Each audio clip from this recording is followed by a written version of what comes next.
Our world is consumed with the concept of luck.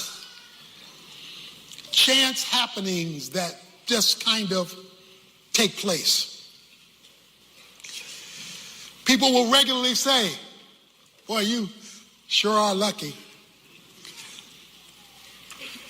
Or the opposite, something is bad luck. But the book of Esther says that there is no such thing as luck.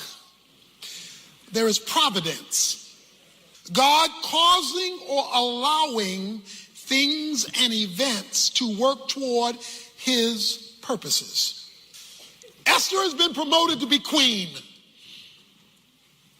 Mordecai has told her that Haman wants to kill all of the Jews. And it's now time for you to go to your husband, King Ahasuerus, and tell him Haman's plot against the Jews. Esther has said, "I can't do that. It's too risky. I love y'all, but not that much. Because to go before him when he has not requested me could cost me my life." Mordecai has said to her, "Don't you know that you are called to the kingdom for such a time as this? That you were only put up here in this royal position because God knew this moment, your moment, would be now. Don't miss your moment, girl. This is your moment to be a tool of God to deliver God's people." When she hears that message from Mordecai, she says, "Okay, I want all of y'all to go on a 3-day fast. I need y'all on your knees for this one because this is a big one. You're asking me to risk it all, and I'm going to go do it, and if I perish, I perish. If I die, I die, because you're right. This is bigger than just me."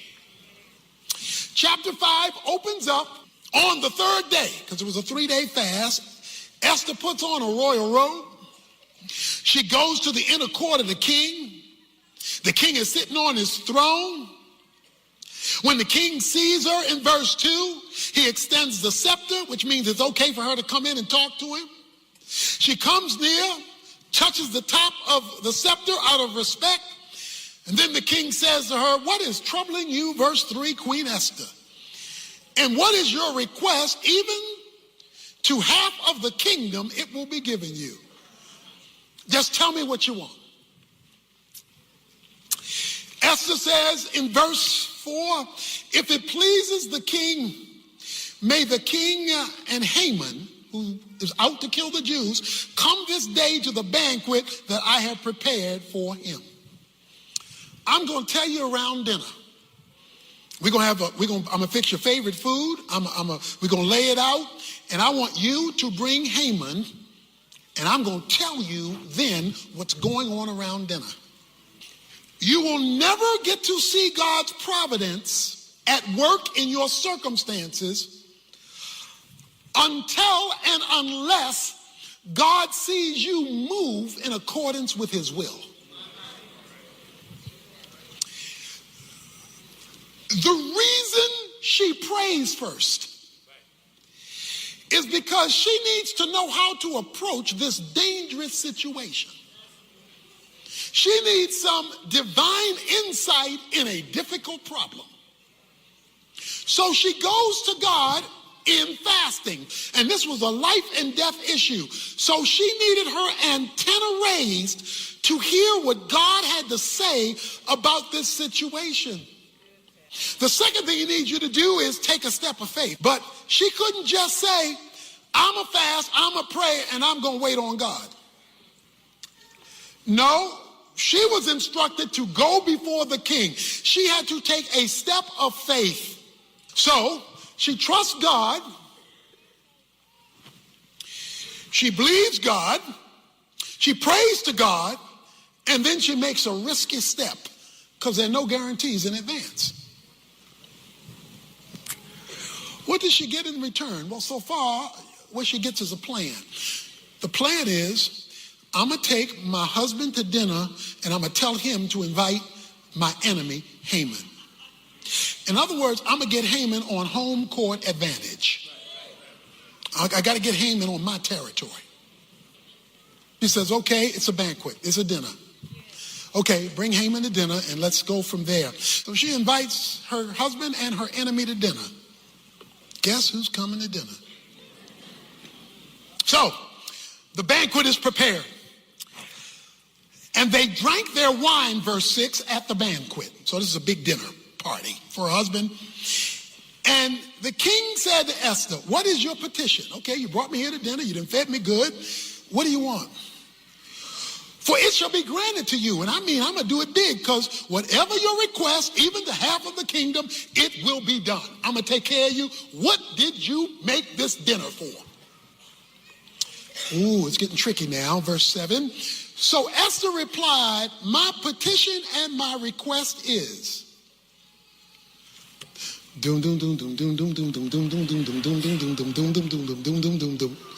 My petition and my request is, watch this, if I have found favor in the sight of the king, and if it pleases the king to grant my petition and do what I request, may the king and Haman come to the banquet which I have prepared for them tomorrow. Say, what? The man just told you he gonna give you half the kingdom. What you want, girl? She says, king, my request is, can we have dinner tomorrow? Wait a minute. She made the dinner to make her request to save the people from the genocide of Haman. She's got them both sitting there. Dinner is fine. They've been doing their drinking. Everybody's ready to go. He's offered her the kingdom. What do you want? And she says, what I want is for you to come to dinner tomorrow.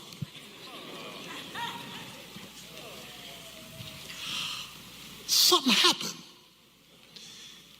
between verse 6 and 8 to cause her to change her mind about making her petition. She changes her mind because she doesn't even finish the sentence. She just jumps to, let's do this again tomorrow. So I know your question is, what changed her mind? She pauses and says, come back tomorrow. Something is happening here. Well, Haman is now smelling himself. Because Haman went out, verse 9, glad and pleased of heart. He's saying, whoa. He says, boy, I was invited to eat with the king and his wife. Boy, I'm really rising on the ladder here. The problem is when he goes out, he runs into Mordecai. Verse 9, and Mordecai would not stand up, not respect him. The man is out to kill him. Mordecai's not going to stand up.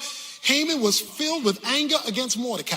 So he already doesn't like him. Now he really ticked off because I didn't come from this party with the king, with the queen. I'm standing before you and you don't recognize who I am, and they just invited me to be with them. You don't know who I am. So he is ticked off, but he controls himself. Verse 10, he doesn't let it. He goes home and tells his wife. He says, wife, Zeresh, he says, let me tell you about my day. I am the man. I am the man. Look, I'm rich. We got these 10 sons.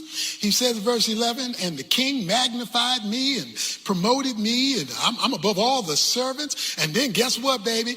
Verse 12, Esther, the queen, had me, no one but me come to be with the king to eat dinner. Oh, yeah, I'm boss. I'm the boss man, girl. I am on it. This is my day. But there is one problem. All this doesn't matter to me because this Mordecai, the Jew, sitting at the king's gate. And I can't stand it. I can't take it any longer. So his wife says, look, we got to get rid of Mordecai. You build the gallows and we're going to kill him tomorrow. We're going to kill him. During that night, chapter 6, verse 1, the king could not sleep. This is not a regular night. This is on a particular night. Insomnia sets in. And so the king needs help to go to sleep. So according to verse number 1, he tells his servant, go get me something boring to read. God is so detailed in his coincidences. He leads the servants to the right book. And he makes them read the right page. And on the page that they read, it was found written, verse 2, what Mordecai had reported concerning Bigthana and Teresh, 2 of the king's eunuchs who were doorkeepers, that they had sought to lay hands on King Ahasuerus. That goes all the way back to chapter 2 when Mordecai uncovered an assassination plot against the king, and it just happened to be written in the book, in the Chronicles, on the page from the book that he had them read that night, not on night. That night he could not sleep. Okay, I know it's just luck. I know it's just chance. I know it's just something that just kind of happened. I got that. And so he's reading the book because of his insomnia. And it just happens that when they hit Mordecai, King said, whoa. You've been reading all these names and all these events, but this guy Mordecai, he saved my life, right? Yeah, King. Well, tell me, verse 3, how do we honor him? How do we tell him we appreciate him for saving the king's life? Servant said, oh, we didn't do anything for him. What? You see, God's providence is tied to time. Even though the time may go over years. Because this is years. Even though you thought something should happen 5 years ago or 8 years ago, or, but God is doing more than just you. He's doing a series of things at the same time because his kingdom is bigger than just you.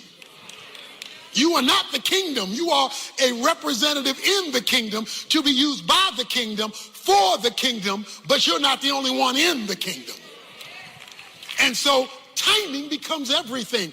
And so now we find ourselves when on the day, because night is now past, on the day Mordecai is supposed to die, he's reading a book with Mordecai's name in it just because he can't sleep on that night. Okay, watch this. The king asked in verse 4, I hear somebody outside.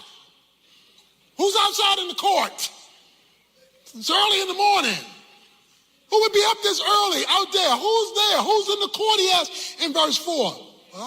Now Haman had just entered the outer court of the king's palace in order to speak to the king about hanging Mordecai on the gallows which he had prepared for him. King's servant say in verse 5, King, behold, Haman is standing at the door. Let him come in. Tell Haman come in. He my number 2 guy. Let him come in. So Haman came in. And the king said to him, what is to be done for the man who the king desires to honor?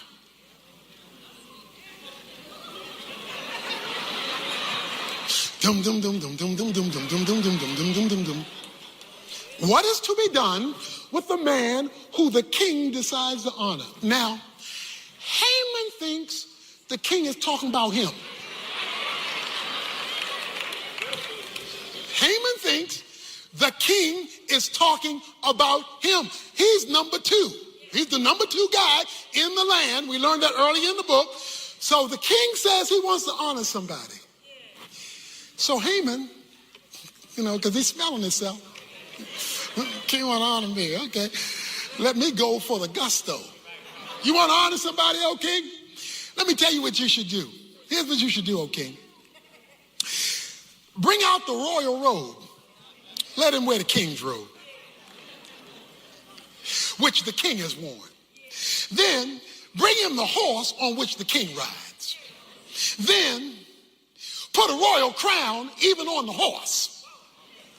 Then let the robe and the horse be handed over to one of the king's most noble princesses, and let them array the man whom the king desires to honor, and lead him on horseback through the city square, and proclaim before him, thus it shall be done to the man whom the king desires to honor.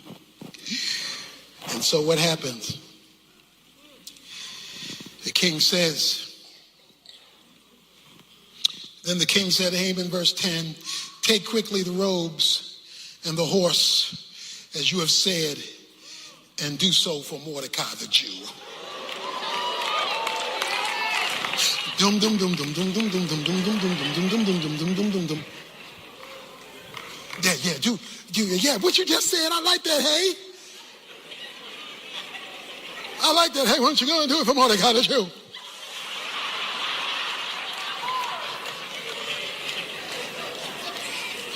My Bernie Mac invitation. Just go ahead and do it for Mordecai the Jew.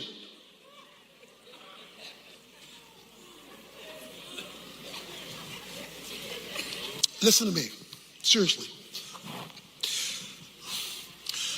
God is the God of intersections. He connects things that don't look connectable when it's that night. When the timing is hit just right and everything is looking wrong. See, everything is looking wrong. Mordecai's getting ready to die this morning. Esther has had to shift her plan to another dinner. This is not a good day. But she has gone before God. She has acted in faith. And so she's picking up signals that causes her to delay a dinner. She's picking up signals. So Haman, verse 11, took the robe, took the horse, arrayed Mordecai, and led him on horse back through the city square, and proclaimed before him, thus it shall be done to the man whom the king desires to honor. Okay, so let's follow Mordecai.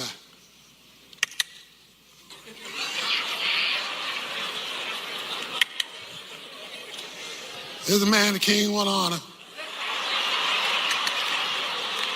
That's called making your enemies your footstool.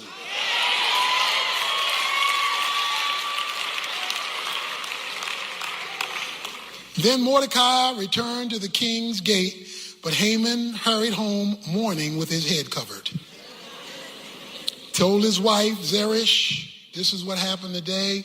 This whole thing is reversed. His wife Zeresh says, well, yeah, it looks bad for you, boy. She says, because you've fallen before this Jewish man. You've fallen before this Jewish man. Brothers and sisters, this is 24 hours. So he's walking this Jew around. Okay.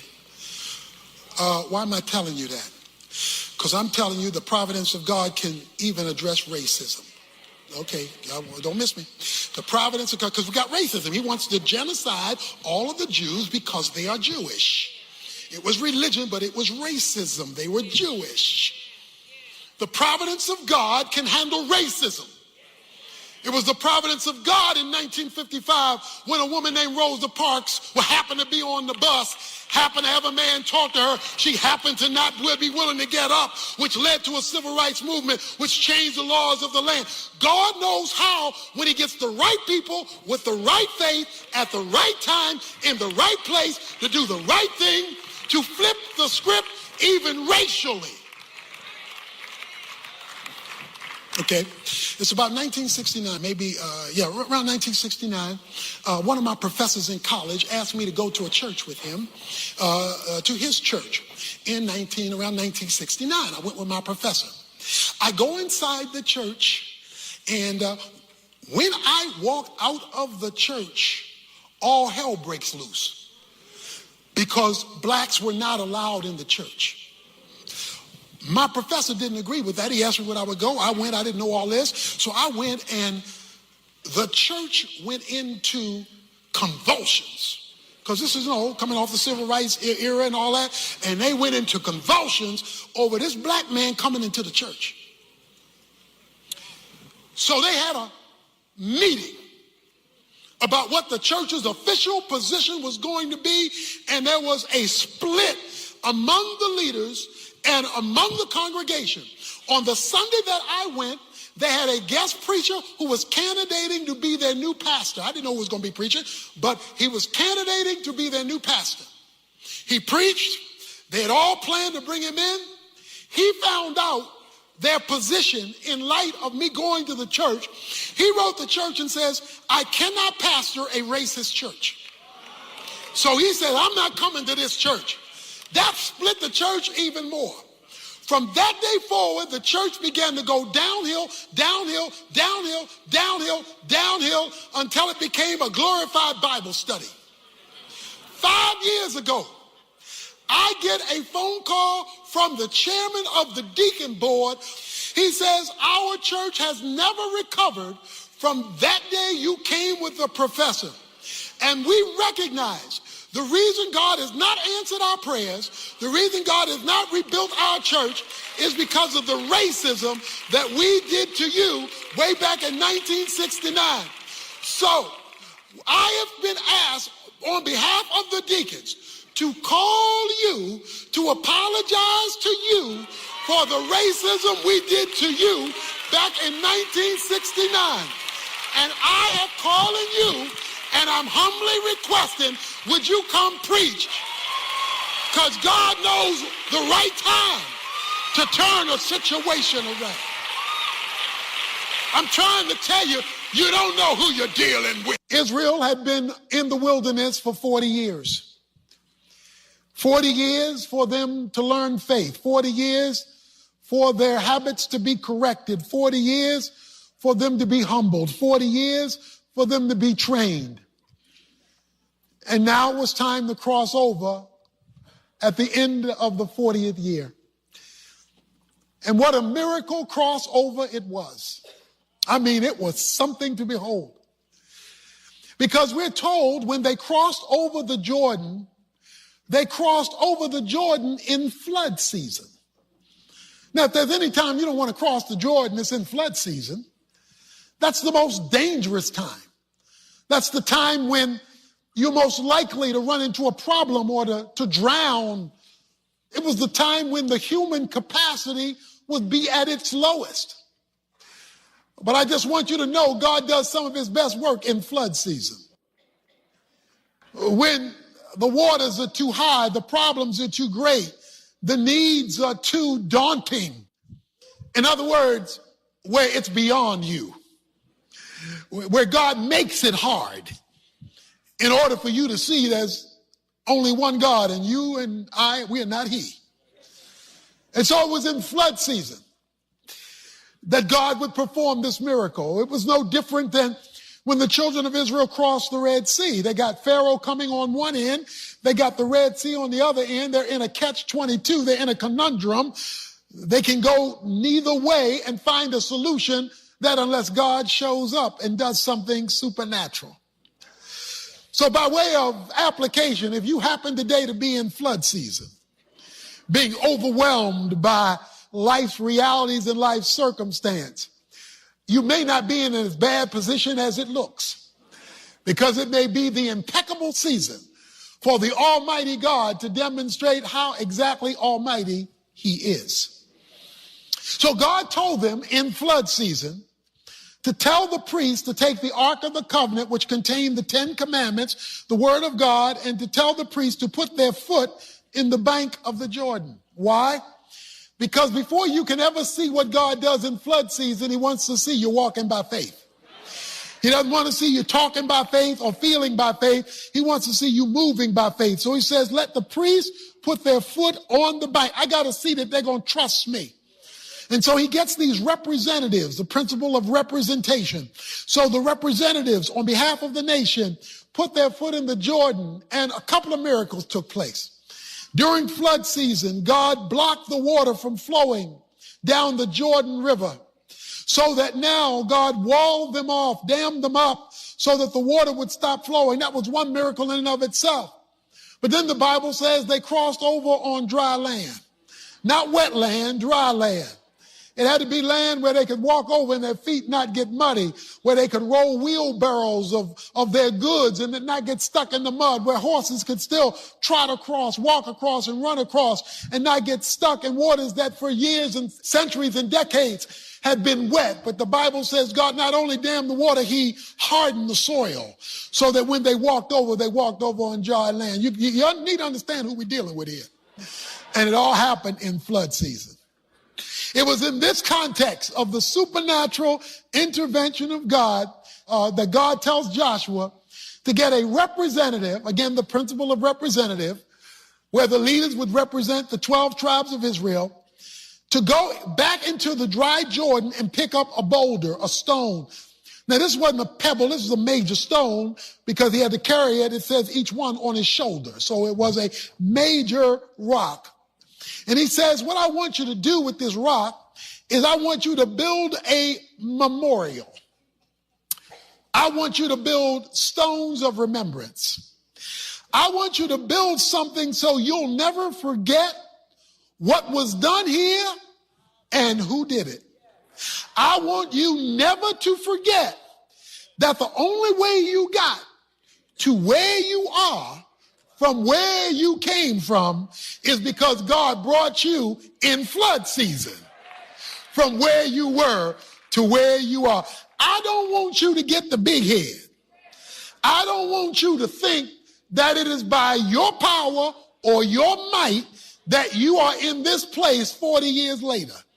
I want you to have a perpetual reminder that the only reason you are where you are today versus where you were 40 years ago is because I supernaturally intervened into your situation. Now, why does God want to tell Joshua to build a memorial? Because God knows we are subject to forget. God knows we're prone to forget. And while you may forget a lot of things in life, God is not the one you want to forget.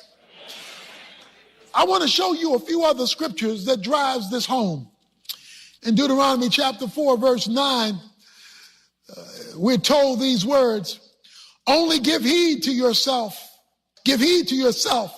and keep your soul diligent so that you do not forget the things which your eyes have seen, and that they do not depart from your heart all the days of your life, but make them known to your sons and your grandsons. In chapter 6, verse 10, then it shall come about when the Lord your God brings you into the land which he swore to your fathers, Abraham, Isaac, and Jacob, to give you great and splendid cities which you did not build, and houses full of all good things which you did not fill, and huge cisterns which you did not dig, vineyards and olive trees which you did not plant, and you eat and are satisfied. Then watch yourself, that you do not forget the Lord who brought you from the land of Egypt out of the house of slavery. Look at chapter 8, verse 11. Beware that you do not forget the Lord your God by not keeping his commandments, his ordinances, and his statutes, which I am commanding you today. Verse 14, then your heart will become proud, and you will forget the Lord your God, who brought you out of the land of Egypt, out of the house of slavery. Verse 18, but you shall remember the Lord your God, for it is he who is giving you power to make wealth, that he may confirm his covenant, which he swore to your fathers, as it is this day.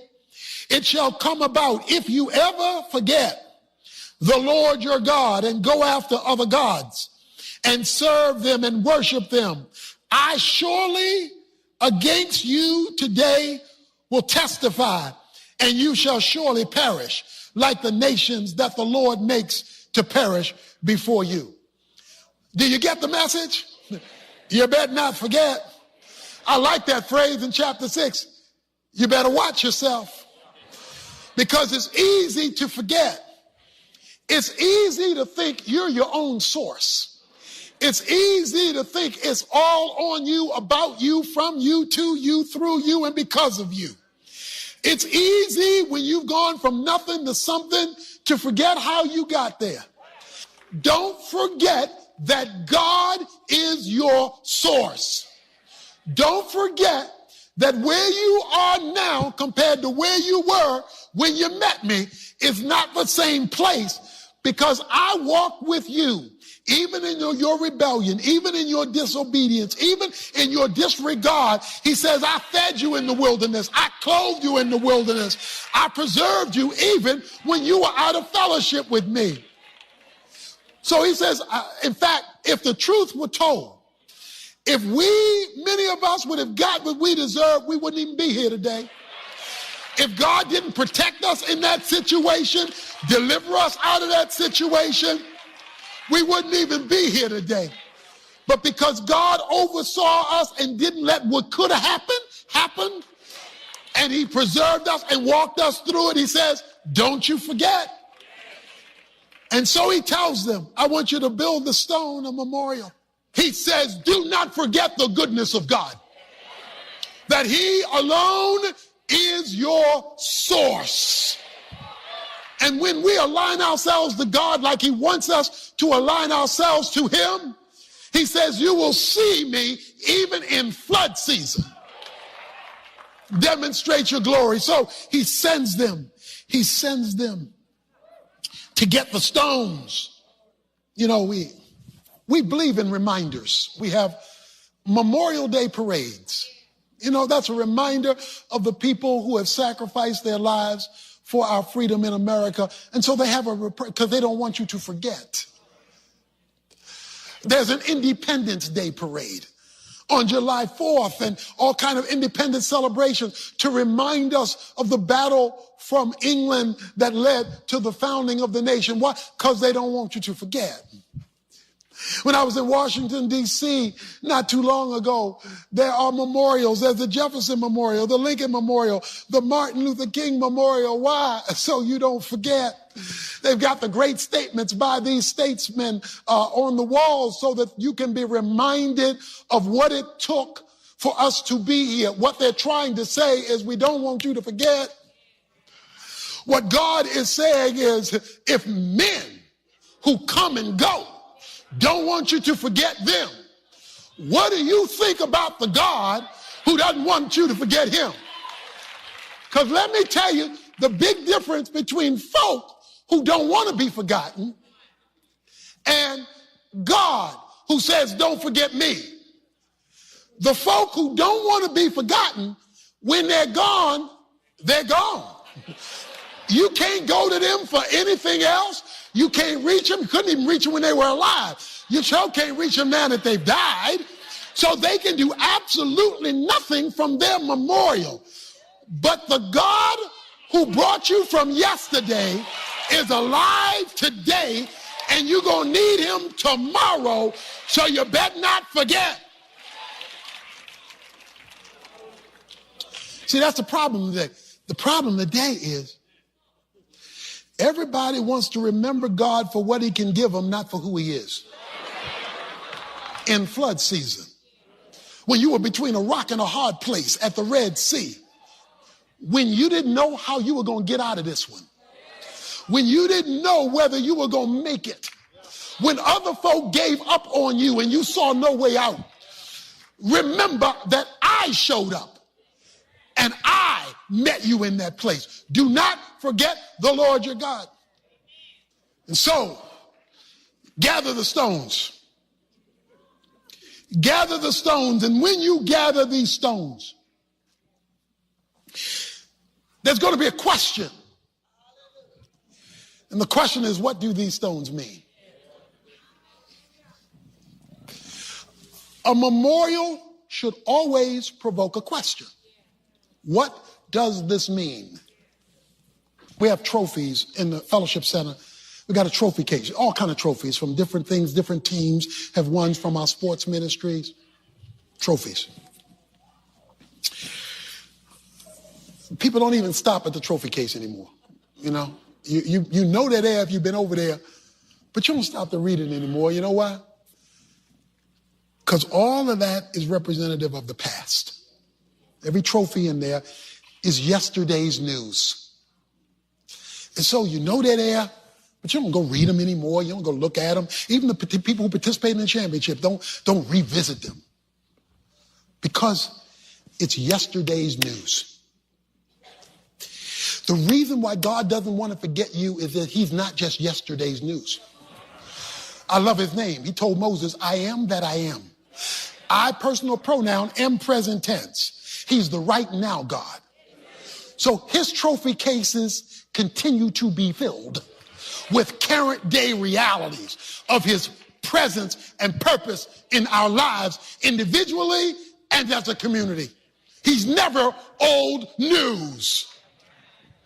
He says, I want you to build a memorial to remember, to cause my people to remember that I am the right now God, based on the past.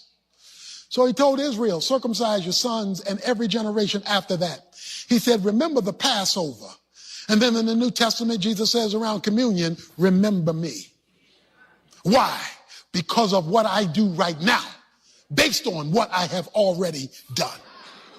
Everybody has a phone and everybody has a smartphone, which means everybody taking pictures of everything all the time.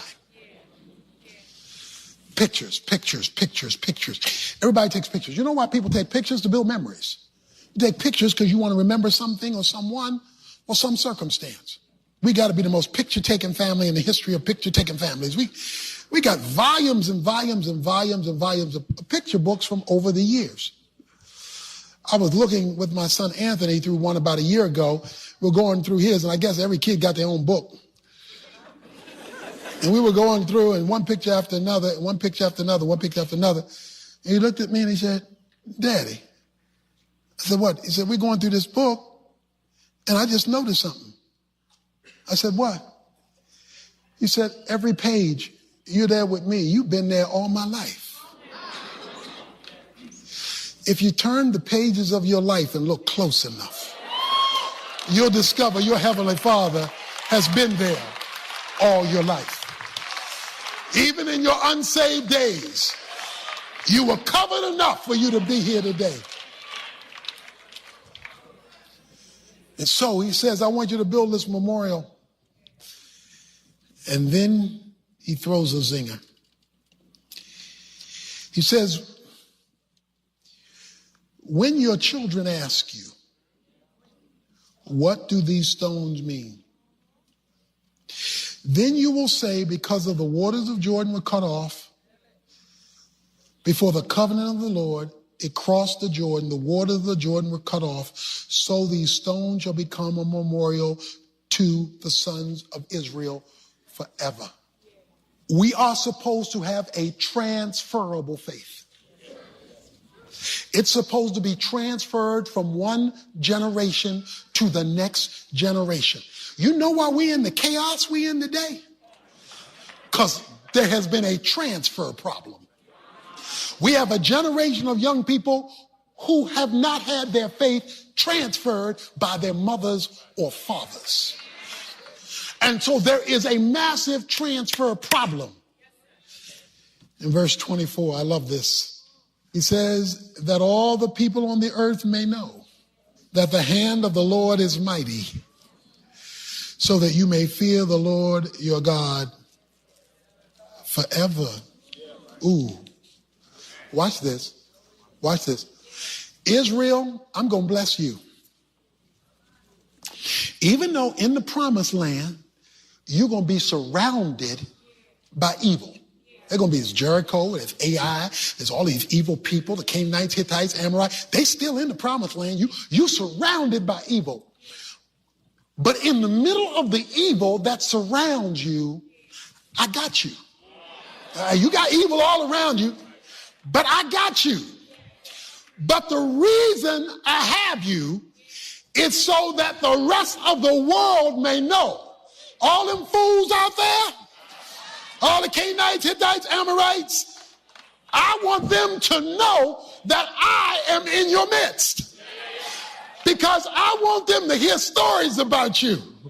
I want them to hear the miracles I'm doing in your midst. I want them to hear the transformation of lives, the marriages that are saved, the dignity that is arising up, the spirituality that's taking place. I want to show off so that when they see out there what I'm doing in here, my name will be made great out there because I'm making it great in here. God has given us this promised land on Camp Wisdom, but it's just not for you and me.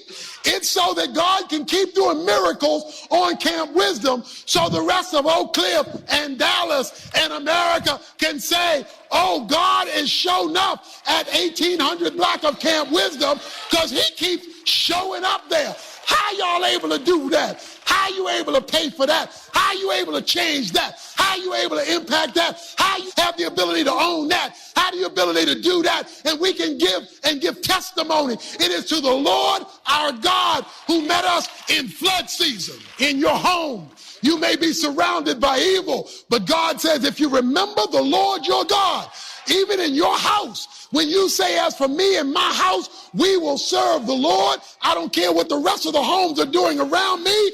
He says, I will make your home great because you remembered me, even though you're surrounded by all kind of evil. So don't you be ashamed of God.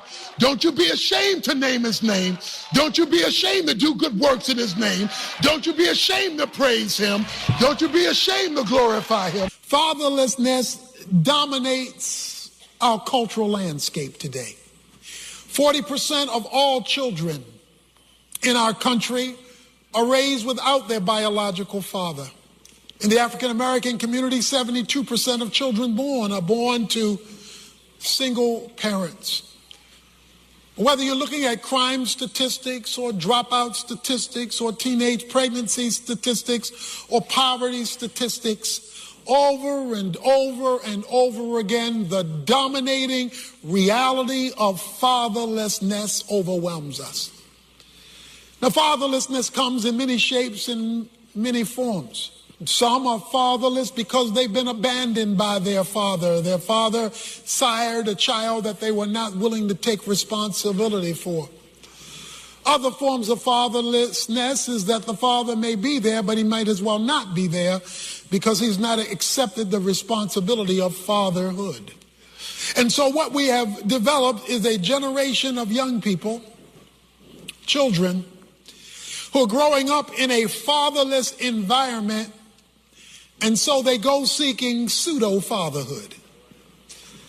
Things that look like it could be a father for me, whether it's a gang or whether it's their posse or their homies or whether some other influence that's not in their best interest.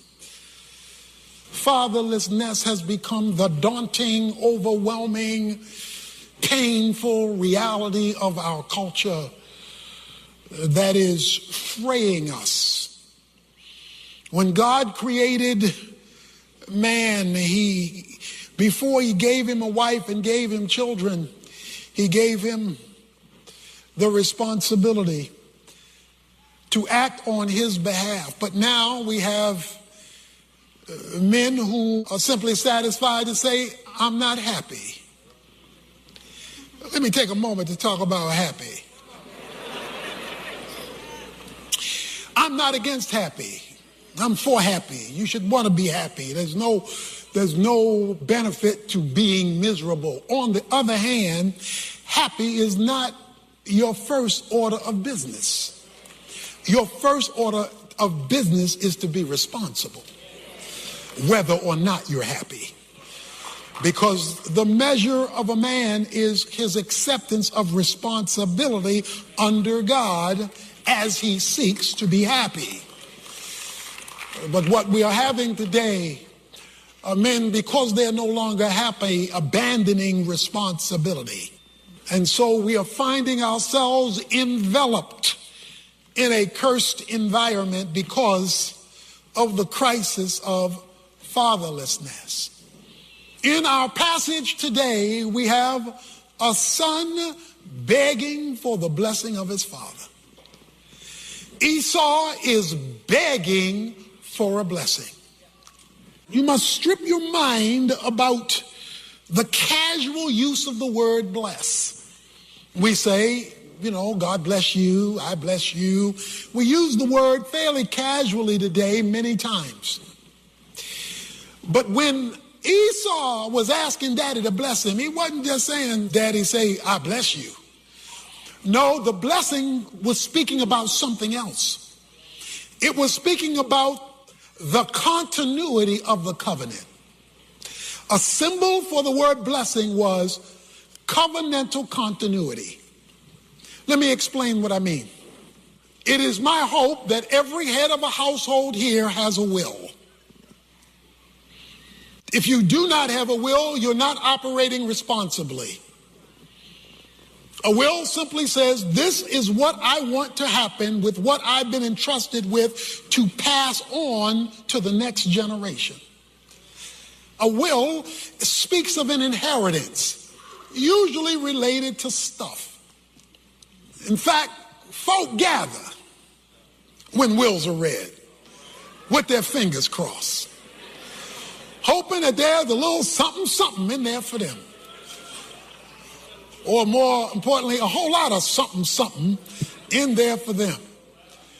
In our story, Jacob, the younger, wants the blessing. So he concocts a plan with his mother, Rebekah, to steal the blessing from the older son, Esau.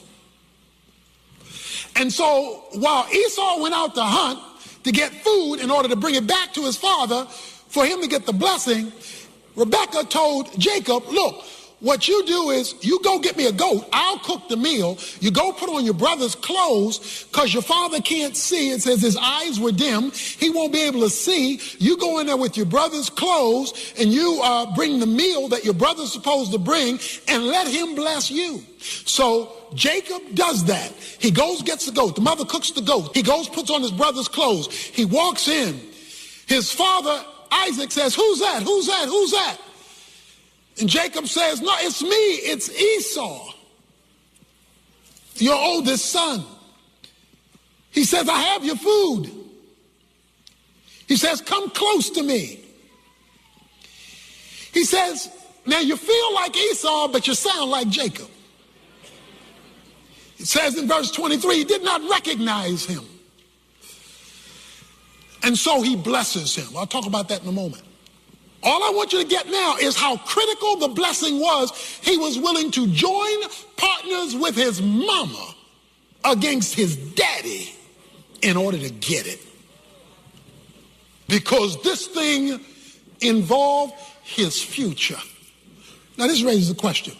Because obviously Jacob is wrong and Rebekah is wrong because they're tricking Isaac. Yet, throughout the Bible, God praises Jacob and not Esau, even though Jacob is doing the wrong thing. The question is why?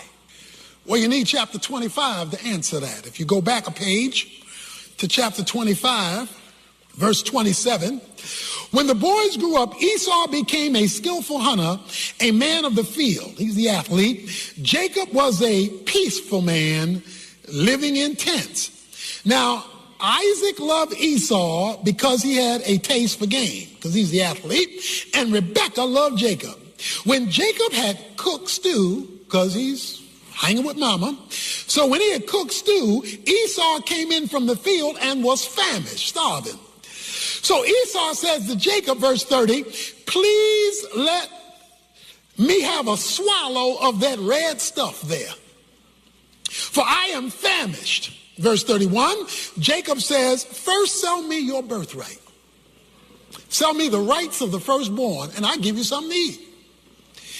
Esau said, behold, I'm about to die. I'm so hungry. So of what use is a birthright to me if I'm starved to death?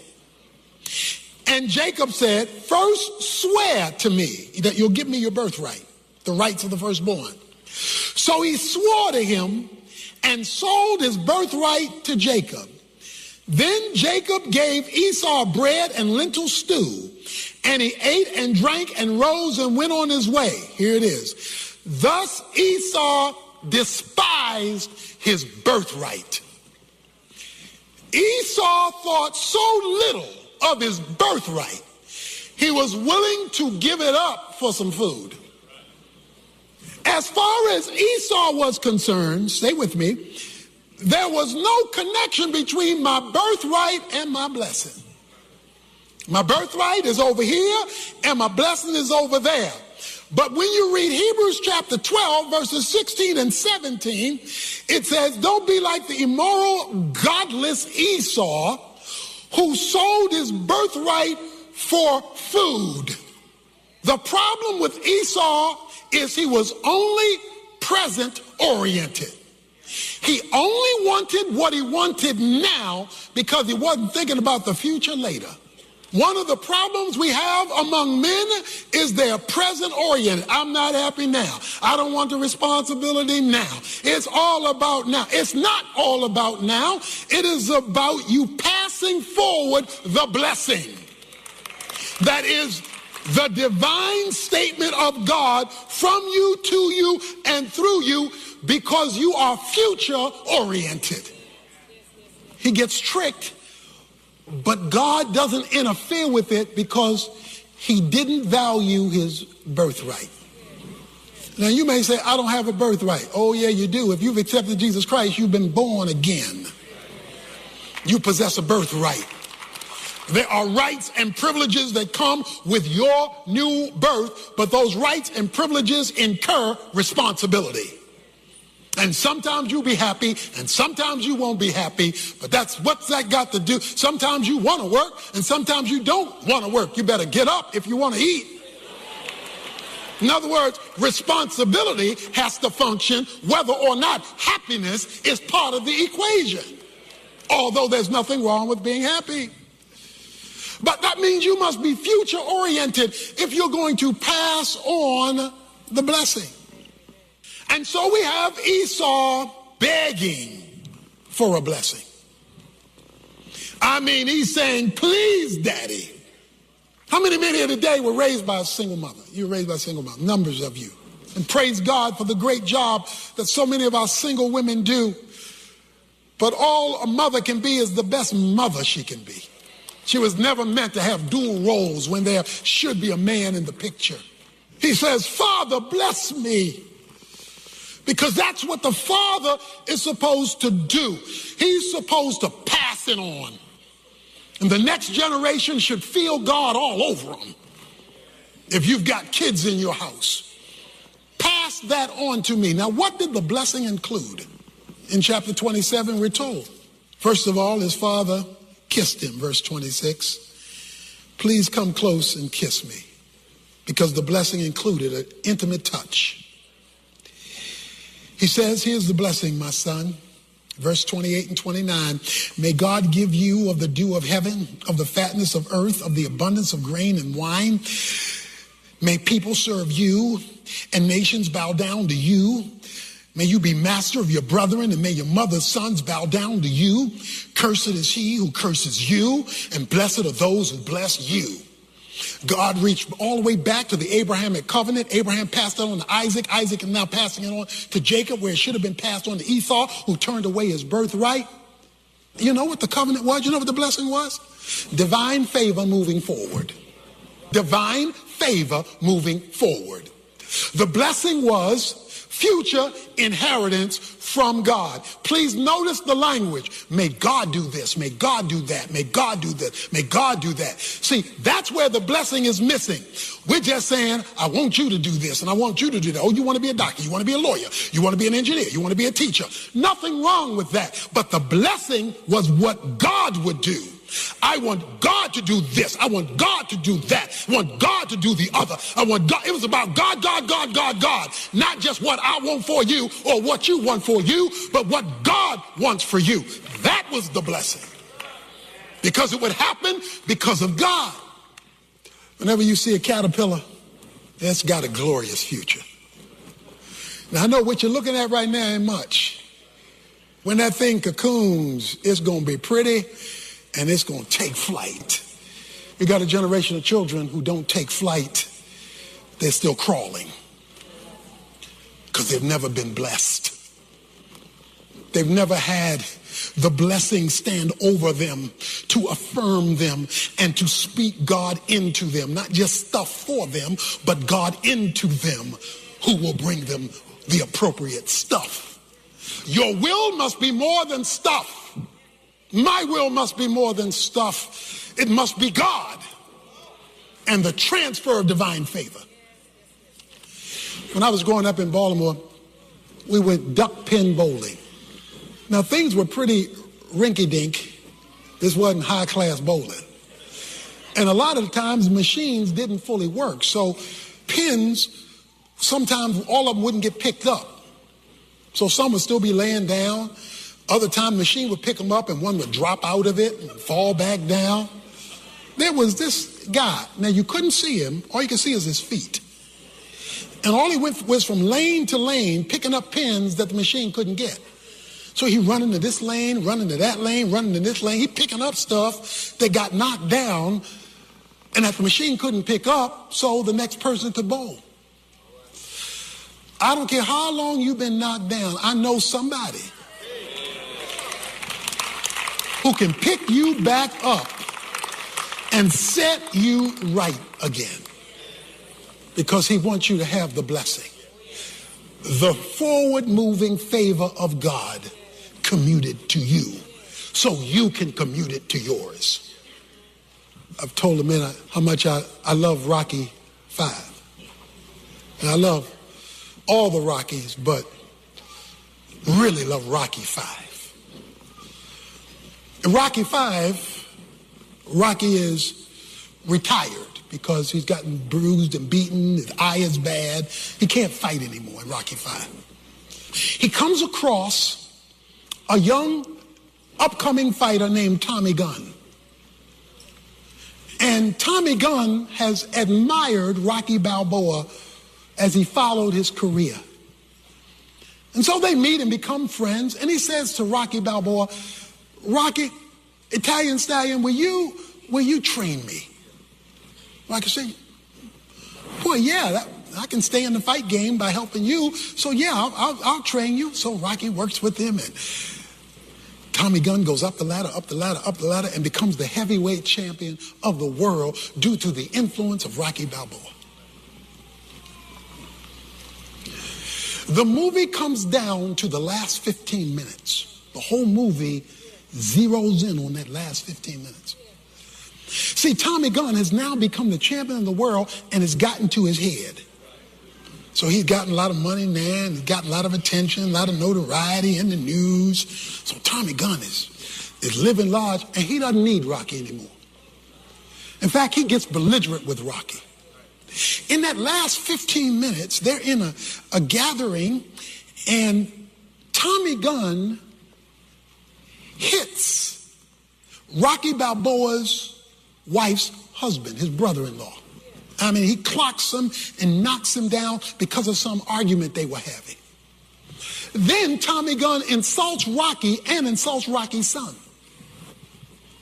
Then Tommy Gunn dares Rocky to do anything about it. Rocky tears off his shirt, and the rumble begins. They out in the street fighting each other. It's a street fight. The problem is Tommy Gunn is too young, too strong, and too fast. And so while Rocky is doing the best he can't keep up with this young guy. And so it comes down to a punch that Tommy Gunn throws, and he hits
Thank you.